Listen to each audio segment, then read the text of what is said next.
Guys, welcome back again to my channel. Ito isang Euro 150 tumirik, walang power. Ito, dito na tayo guys. Walang linalabas doon sa kanyang high tension wire. Ayan, dito na tayo pumunta sa kanyang stator. Ito. Dito tayo guys, nasa 2K. Ito, unahin na natin yung kanyang primary coil. Ito, yung black stripe, red. Tapos sa body ground. Ayan, point.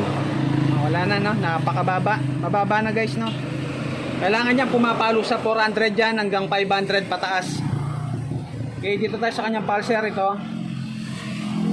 O tinatawag na pickup coil trigger. Yan, ito yung kulay blue, stripe white, tsaka yung green ground to.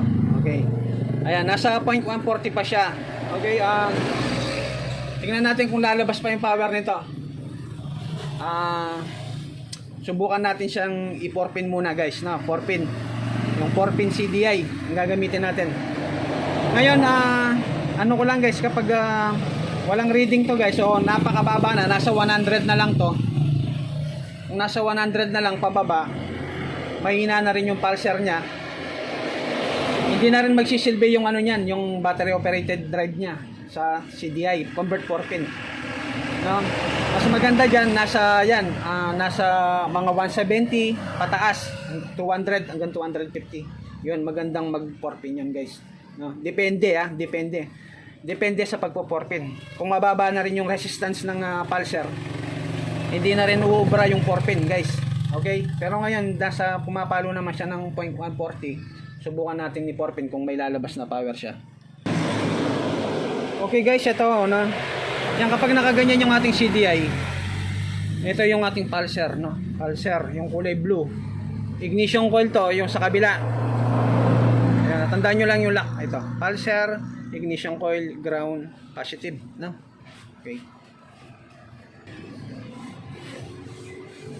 Ito guys, dinirekta ko na to dito sa kanyang sa ACC wire na.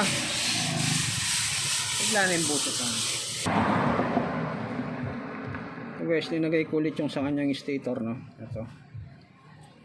Tapos dito, ito, ganyan yan. Yung pulser, ito siya, no? Yung kulay blue, ito, pulser. Linagay ko sa harness ng motor, ito, yung kulay blue.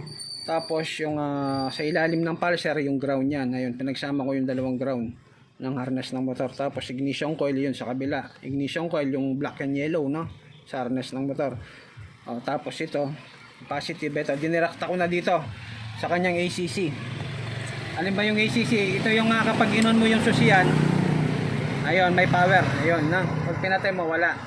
Ayun, doon ko inagay yung ating positive line ng CDI. Guys, ngayon ito, pasipahin natin yung kick na para makita natin kung may lalabas na power sa kanyang high tension wire. Sige, kick me. Yun no, na sige. Under na yan. Sige. Yun, no? Mandar na, no, guys? Okay, ganyan lang mag 4 pin CDI. Okay, kaya pa yung 0.140 sa kanyang resistance sa kanyang pulser, guys. Okay? Sige. Okay na. Padami, tama kuryente ko. Okay, ito, shoutout sa mayari. Ito, yung driver. Okay. Bro, shoutout mo, bro. Taluguran mo, misis mo. Okay? Okay. Ito siya. Okay guys, dito ko natatapusin yung ating video guys. Okay.